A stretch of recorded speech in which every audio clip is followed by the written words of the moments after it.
Para hablar de la paranoia, como se llamaba antes, o del trastorno delirante, como se llama ahora, es necesario primero explicar un concepto previo, que es el de proyección, así como las diferencias que hay entre la proyección y la paranoia.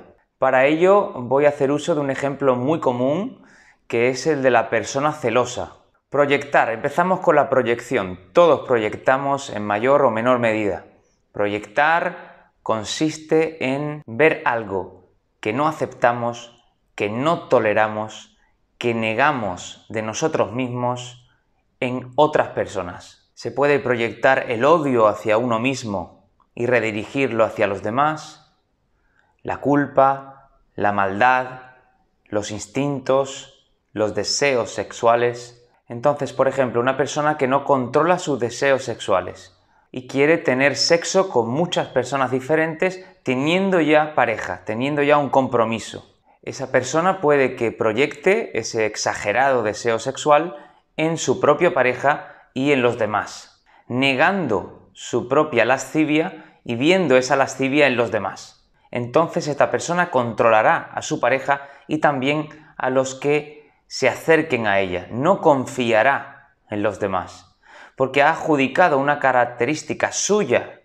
no tolerable en los otros. De forma metafórica sería algo así como pensar: no, yo no tengo ningún problema con los deseos sexuales, son los demás los que tienen ese problema, son los demás los peligrosos y yo, como consecuencia, tengo que estar atento, tengo que estar pendiente de los demás, para que los demás no me engañen o no traten de engañarme.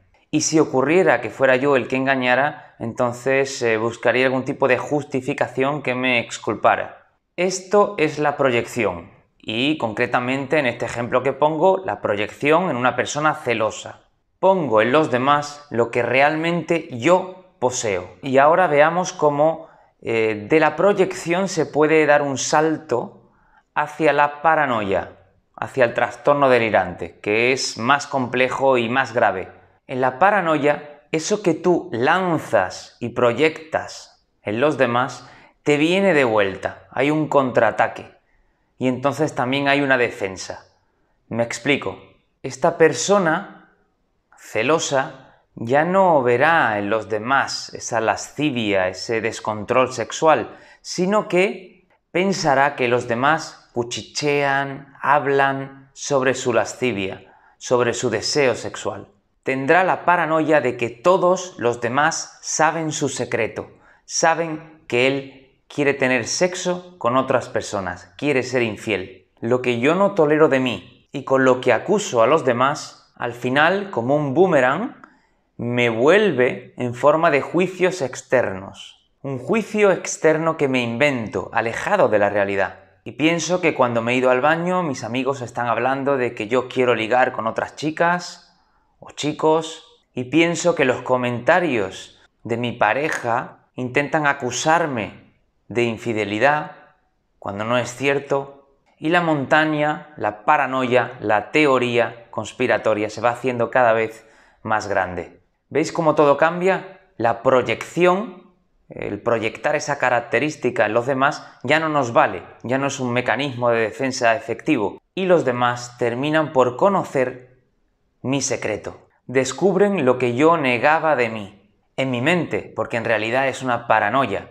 Los demás no cuchichean, no hablan sobre mí, no hablan sobre mi descontrol sexual. Soy yo el que cree que lo hacen. Es muy curioso porque niego una parte de mí a la que al final tengo que hacer frente viniendo del exterior, como juicio externo, como acusación, cuando en realidad se trata de un juicio interno, mío propio, que no puedo aceptar, porque existe algo en todo organismo que tiende a descubrir lo que hay, lo que realmente se es. Ahora está todo el tema de los negacionistas con toda la pandemia y tal. Bueno, pues os dejo ahí ese asunto para que lo reflexionéis y lo relacionéis también con esto que acabo de explicar. ¿Qué tratan de esconder? Juicios internos, juicios externos, porque hay mucho de paranoia y de delirio en este asunto. Preguntaréis qué debe hacerse con las personas que proyectan y después también con las personas que sufren de paranoia, de de trastorno delirante.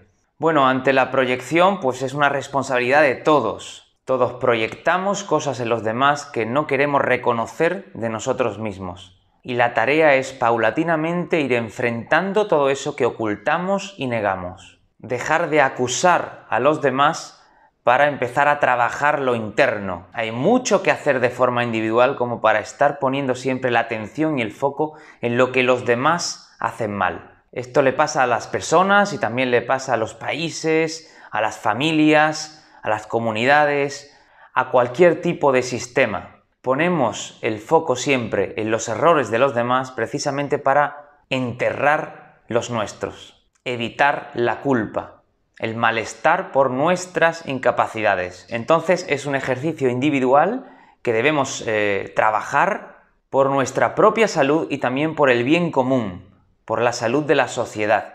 Entra dentro del complicado reto de conocerse a uno mismo. ¿Y la paranoia? Pues dependerá de lo que se quiera ocultar.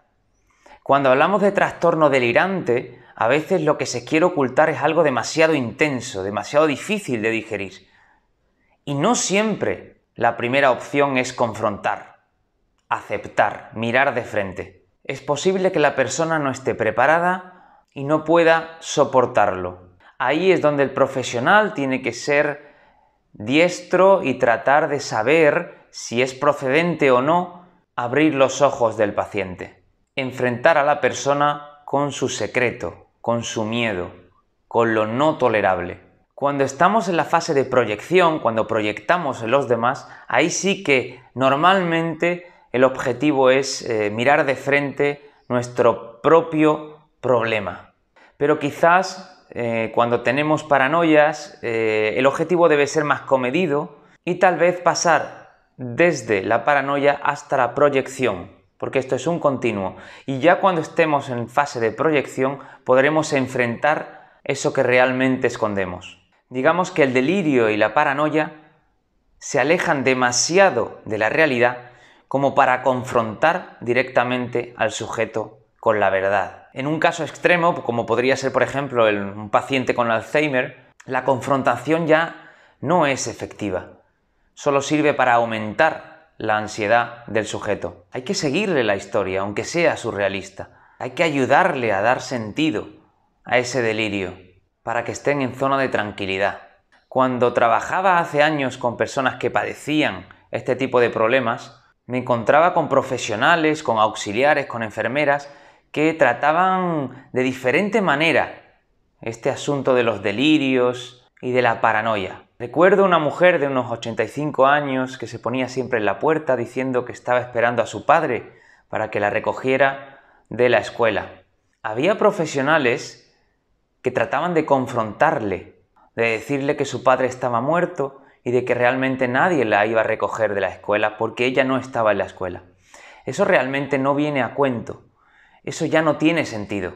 Sin embargo, muy inteligentemente otros profesionales, de forma natural, sabían seguirle la historia, sabían cómo tratarles, respondían con delicadeza y jugaban un rol en esta dinámica surrealista para sostener la historia, que es lo único que te queda cuando empiezas a perder la memoria. Apegarte a la historia que puedes crear, sea cual sea, aunque se aleje de la realidad. Os ponía este ejemplo para que veáis que no siempre hay que quitar las manos de los ojos al paciente. No siempre hay que enfrentar al paciente con su miedo. Entonces, como resumen, la proyección es echar fuera, proyectar fuera aquello que no toleramos de nosotros mismos. Y la paranoia es creer que los demás te acusan de aquello que tú les acusabas. El boomerang vuelve. La paranoia es más grave que la proyección. Los sujetos paranoicos con trastorno delirante no siempre están delirando. No siempre están creyendo y hablando de su paranoia. Pasan por diferentes fases y la utilizan como mecanismo de defensa cuando peor están. ¿Y qué ocurre cuando el delirio o la paranoia se desquebrajan? Ya no sirve la historia que nos hemos montado como defensa. Ya no sirve esa acusación externa y real. Y entonces el caos.